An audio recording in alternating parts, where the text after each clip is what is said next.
cruise ship off the coast of Cape Verde was stranded in early May, and passengers aboard were suspected of being infected with a deadly strain of the Hantavirus, which kills about 1 in 3 of its victims.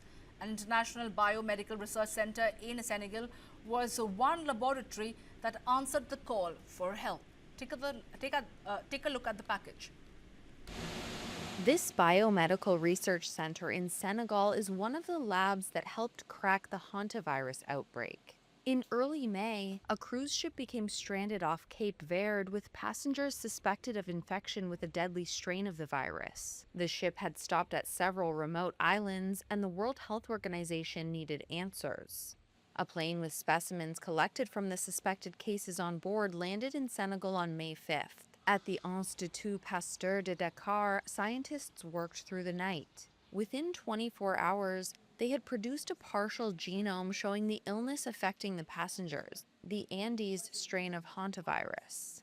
That matched findings from labs in South Africa and Switzerland. The WHO announced the findings at a press conference. The role of the West African lab has not previously been described in detail, and shows how global research networks can help contain outbreaks. Dr. Moussa Moazdan is a virologist and head of the sequencing platform at Institut Pasteur. It's crucial to have in different parts of the world the capacity and the capabilities to detect those different pathogens, different threats, to identify the etiologies. I know that the boat was close to South Africa, and NICD did the confirmation.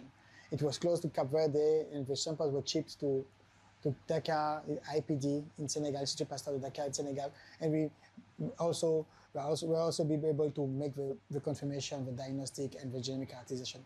This is really impactful because it shortened the turnaround time. It's really important for the clinical case management, but also for the contact tracing. This is really, really key. A few days after the initial tests, laboratories worldwide compared sequences to identify mutations that could affect how the virus behaves. How quickly it could spread was a critical question. Fortunately, no significant mutations were found compared to a 2018 outbreak in Argentina. Now we are continuing to work together with different labs involved to better understand, have a better resolution of what's happened. Because the most important thing now is to know what is the windows of exposition in Latin America, because we're all in Latin America at the moment. I mean, we need to know what is the real source of infection. And this is what is done with collaborators in Chile and Argentina, alongside people from Netherlands, from Switzerland, and from South Africa, among others. Questions remain, including where and when the first infections occurred. Those answers will be key to preventing further spread beyond endemic areas. The hantavirus outbreak has highlighted the role of global laboratory networks, many of which, including the Institut Pasteur, have recently lost funding for pandemic prevention.